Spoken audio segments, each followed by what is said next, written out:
السلام علیکم و رحمت الله و برکاته. شروع میکنیم ما درس یکم خودمون را از سلسله درس های تعلیم زبان عربی از کتاب العربیة بین یدیک. از کتاب العربیة بین یدیک.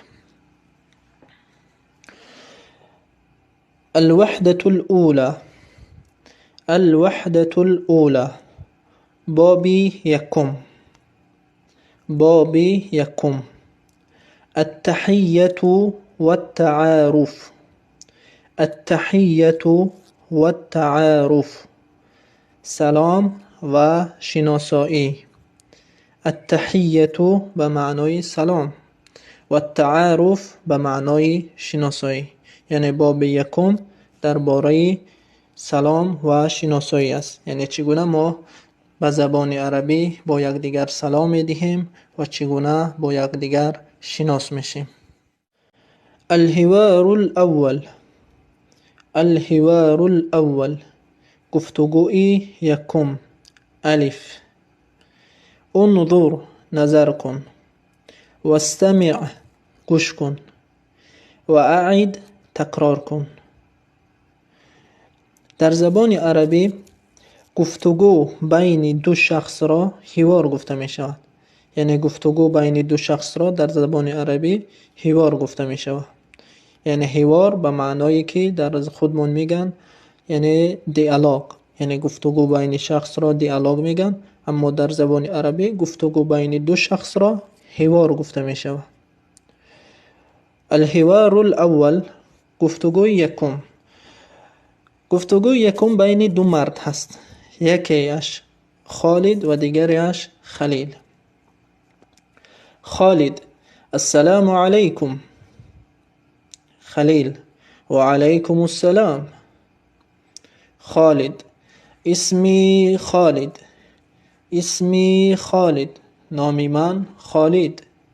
ما اسمک. ما اسمک. نام تو چیست؟ خلیل: اسمی خلیل. اسمی خلیل. نام من خلیل. خالد: کیف حالک. کیف حالک. چطور هستی؟ یا اینکه چه خیل هستی؟ خلیل: بخیر والحمد لله. بخیر والحمد لله. خوب الحمد لله. و کیف حالک انت. و کیف حالک انت. و چطور هستی تو؟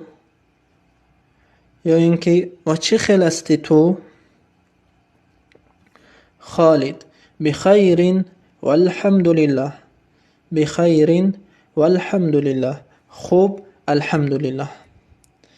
این بود حوار یکم حرف الف بین دو مرد، یکیش خالد و دیگریش خلیل.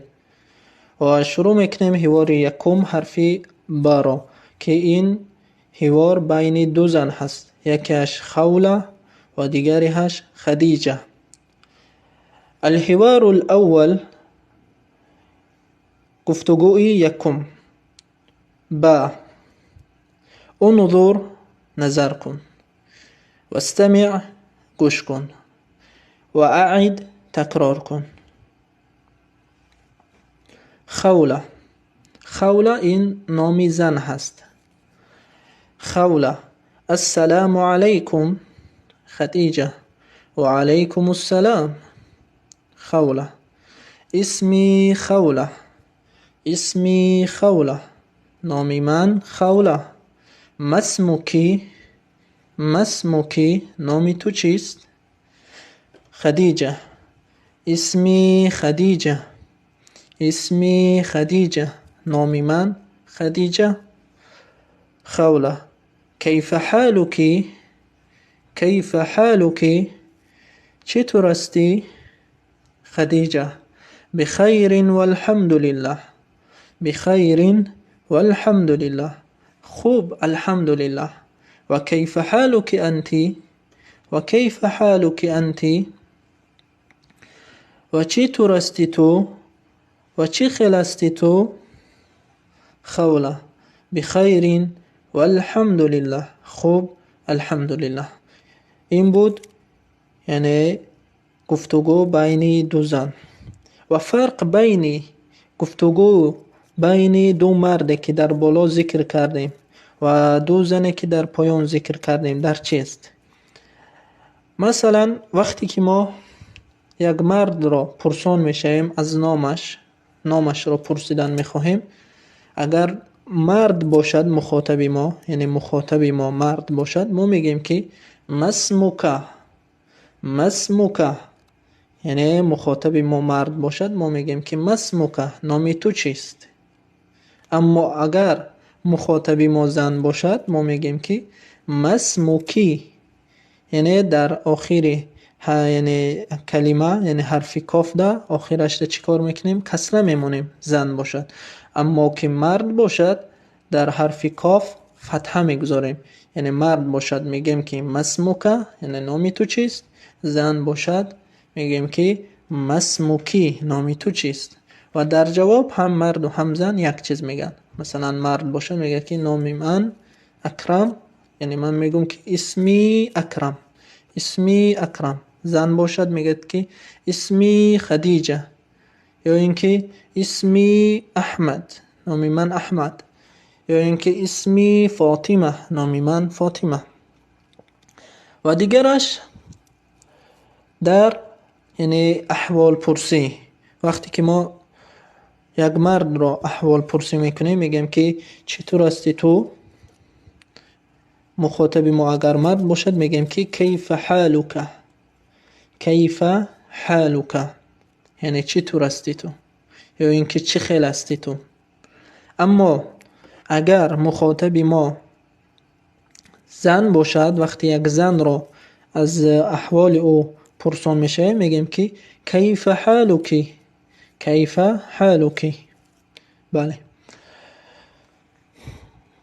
و دیگرش ضمیرهایی که در اینجا آمده، یک ضمیر انت یعنی تو، اشاره به سوی مرد است. یعنی انت به معنای تو، اشاره به سوی مرد. و انتی اشاره به سوی زن هست. تو یعنی زن در نظر داره. انت تو یعنی اشاره به سوی مرد، انتی تو اشاره به سوی زن. المفردات لغت ها. المفردات جمع کلمه مفرد است، و به معنای لغت ها. و عادت این کتاب همین گونه هست که ترتیب این کتاب همین گونه هست که یعنی وقتی که حوار ذکر میکنه و بعد از او در صفحه دیگریش یعنی چند از لغت هایی که در حوار ذکر شدگی هست ذکر میکنه در اینجا. مثلا کیف حالک، چطور هستی؟ مرد گفته می شود.